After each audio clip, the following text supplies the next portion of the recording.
All right, so let me start this one with a quick question. Have you ever wondered what it's like to be a king, an Oba, with not one, not two, but six wives? Gentlemen, this is for you. This lesson's for you today. I guess today is all about Tuna. Well, if you're thinking it's easy, just have enough money, get your bags, be a bag chaser, and boom, wives will be everywhere. Prestige family, I no go lie to you. It's more than just money. Sorry. It's more than just about money. Now, this is about probably Nigeria's most celebrated traditional ruler. We're talking about the Ooni of Ife, Oba Adeyeye Enitan Ogunwusi, the Ooni Igbakeji Osha, Iku Baba Yeye. That's where we end my own Oriki today.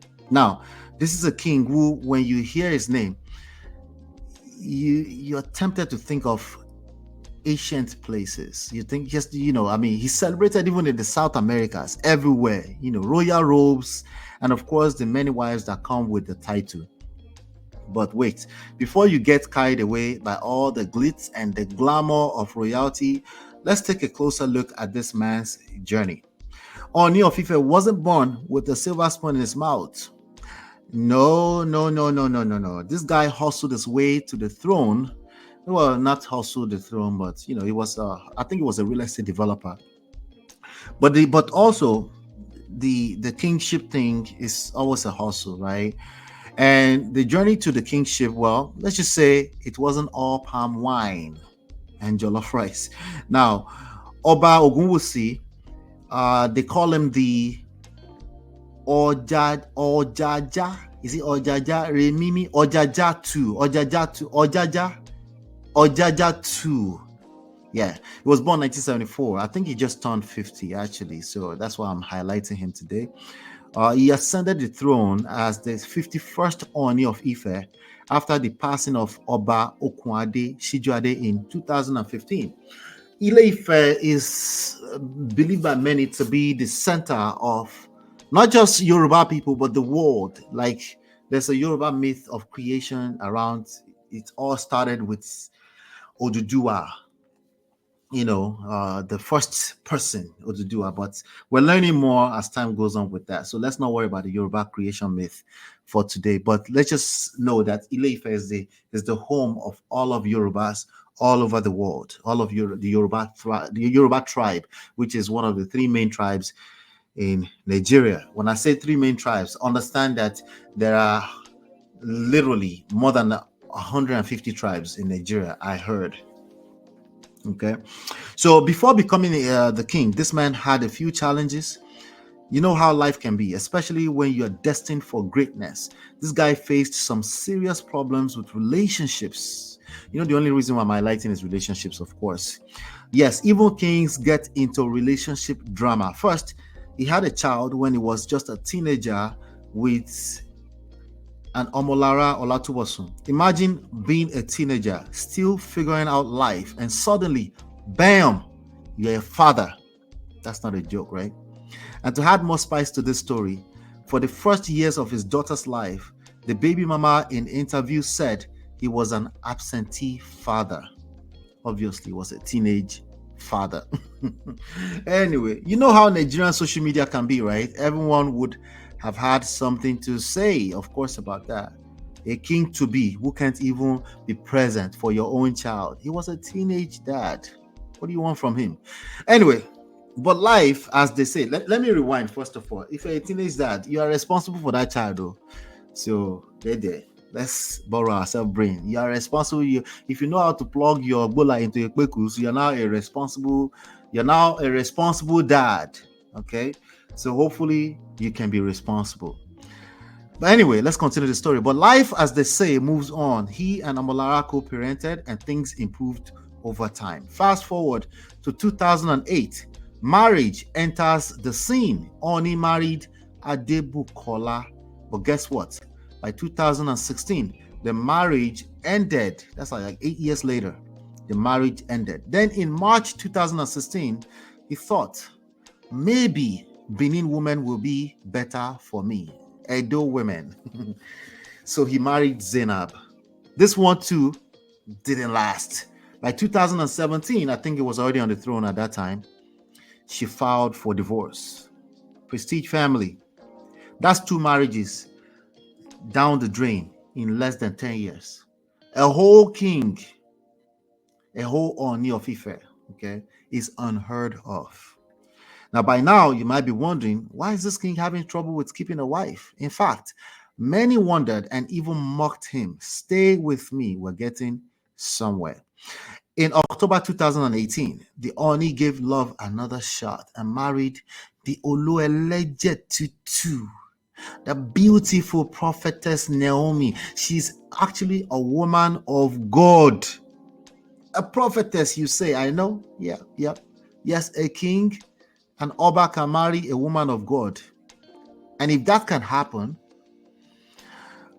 not only is it meant to be, it must surely work, right, Abby? Yes? No? Well, let me shock you small. By December 2021, she posted on Instagram that they were separated. The palace came out hours later to debunk it. It didn't happen. No, blah, blah, blah. But, you know, the streets knows what's up. All right. So now, talking about mixed signals, because still people were like, no, she didn't leave. No, she's there, blah, blah, blah. In the end, even though Naomi remains influential, I think she's still part of the palace somehow, some way, but I think they're separated. She no longer lives at the palace. Lots of drama so far. I'm sure you would agree. But here's where the story gets even better. Between September and October 2022, the Oni Igbakeji Osha, that means, by the way, that means the second in command to the deity. That means God, Olodumare. He decided to make history in a way that left everyone in Nigeria talking. I think we haven't seen that since Fela. I think Fela married 27 and a half wives in one day. But what did Oni do? Your guess is as good as mine. I already said it. Prestige family, 6 wives. He married 6 wives within a month period. Okay. He married all of them. I think Fela married all of them in one day. 6 women. Okay, he didn't marry 1, he didn't marry 2, he married 6 women. Okay, now if this was another movie, you would think this is a whole series so far, right? Well, the Ooni of Ife is a whole series. Yes, people celebrate them and people follow their stories like that. Now, as far as the wives, I think first she married a lady called Miriam, an Igbira lady from Kogi State on 6th of September. This is 2022, by the way. Then Elizabeth on 7th of September, followed by a very popular name, I might add, Toby Phillips. I've seen this name everywhere. Toby Phillips on 9th of October. She might be the most popular. Correct me if I'm wrong. Let me know in the chat section. Is she the most popular among them? Toby Phillips. That's a very popular name. Or maybe this next one. There's an Ile-Ife Princess Ashley that he married on 14th of October. I think I've heard the Ashley one too. And 20th of October, of course, he married a Ronke, of course, a Ronke. And then finally, the icing on the cake on 24th of October, he married Ashake Temitope Morenike Adeshegun. So can you imagine the logistics behind organizing 6 royal weddings in such a short time? The catering. Let's not even talk about all the bride price negotiations. Now I know what you're thinking. How does he keep up? Ola, how does this man keep up? What do you mean? It's a fair question, but here's where we dive into a deeper part of today's conversation, because I want us to continue the conversation in the chat, in the comment section. Oni's story teaches us that life, whether you are a king or a regular person, is full of challenges. Even when you reach the top, success in relationships is a different ball game. There were times when people mocked the Oni, saying he couldn't keep a wife. Imagine, right? After 2 divorces, of course. I think he will be the first Oni ever that's ever divorced, because it's just not it's not a thing. And in a culture like ours, where kings are expected to have a household full of wives and children, that's a lot of pressure. Okay, spiritual pressure. They will say something is wrong. They say maybe they should call on the Orisha. Something is wrong with his head. If something is wrong with his Oba's head, something might be wrong with the land, with the community, right? So it's a little deeper, just like you would think of in your own little empire, right? So can you imagine the village people all over the place bringing all kind of ideas? What's happening? What's going on? No wives, no heirs, something like they might even dethrone him before you know it. I'm sure there were conversations around that. Now, while some may see his recent decision to marry 6 women as a solution, or as even my own mother was frowning her eyes like, what is wrong with him? What does he need all the wives for? Mama, leave that thing alone. He's the king. Others see it as a reflection of the complexities that come with power and responsibility. And it brings us to today's controversial question. In modern times, right? It's a conversation that raises the eyebrows. On one end, you have men who fantasize about having multiple wives. I think most of them are capping big time. They can't even keep a girlfriend. They're imagining themselves as the next Ned Nwoko, the politician who married, I got his name correct today, right? Ned Nwoko, who married the young actress Regina Daniels. They see the Oni and think, I can do that in their dreams on social media. But let's be real, can an average man actually pull this off?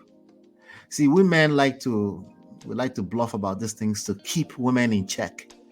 To put them in check so they can know that they have options. But nah. There's $1 million question here. In modern times, for an average man, is that really effective? Aside of the fact that I know that most of them are not capable, most modern men are not capable of multiple girlfriends, how much more wives? But they're fantasizing about it and they're wasting breath and they're engaging, and it's costing them a lot because they are resenting themselves because they think they can use that to wing things and create healthy relationships. The reality is that these women have options, and most of them will tell you that they are not participating in your stupid polygamy with you. It's your fault. Because if you really like polygamy, just go ahead and put it off. They will yield, they will follow. But of course you can't. Of course you can't. Why? Because there are many, many factors involved. We're talking about social economy factors as well, right? Is it free to marry multiple wives? Can the average man handle the emotional, financial, logistical weight of having more than one wife? I'm coming to the chat and the comment section, okay, so we can engage the conversation. Or are most of us just pretending, scared to even manage a second girlfriend, let alone another wife? That's the challenge that I want to leave you with. Do you think polygamy is still practical in today's world for an average person? I'm not talking about you that you come in session. Me, I did it. How am I going to prove it? I don't know you like that. Most of you can't. That's the reality. And if you can, prove it. Just do it. Stop wasting people's breath all over the internet talking about polygamy when we're actually talking about you not being able to keep your home together. You're wasting energy. And it's going to cost you a lot. Okay. But yeah, that's what I have for Una today. Let's join the conversation in the comment later on. Absolutely. We're covering some more and more stories every day. We're covering some more story. Babes will say marriage bonanza. I know. But that's the Ooni of Ife. I think it's a good thing that we can use as example here. In when it comes to the royalties, when it comes to the traditional rulers and stuff, they still practice a lot of stuff that's archaic. It is what it is. And you also see a lot of obas and kings also, they're not participating in a lot of those stuff anymore, or at least they're doing it in a different way, in a posh way. You see them in Rolls Royce and things like that. So if things are evolving and you're a regular man, you are staying stuck, and then you say you're traditional, you're cultural and things, and then you blame it on the police that they call on you, you blame it on Western world. Whereas you're the man, you're supposed to know that life evolves. And if you think life evolving means you losing your value, that's part of your problems, because it doesn't have to mean that. You're just trying to run away from your own problems. It's your shadow. It follows you everywhere you go. Do me a favor. Let's join the conversation in the comment section later on. Hit the like button, subscribe, turn up your notifications so you're notified when you go live. I'll be back here again I'll be back soon, as usual, right? But help me hit the like button, share, subscribe, turn up, share. Help me share. It goes a long way. As you can see, we're dropping tons of videos. So help us. Thank you. I appreciate you. We'll see you on the next one. And peace.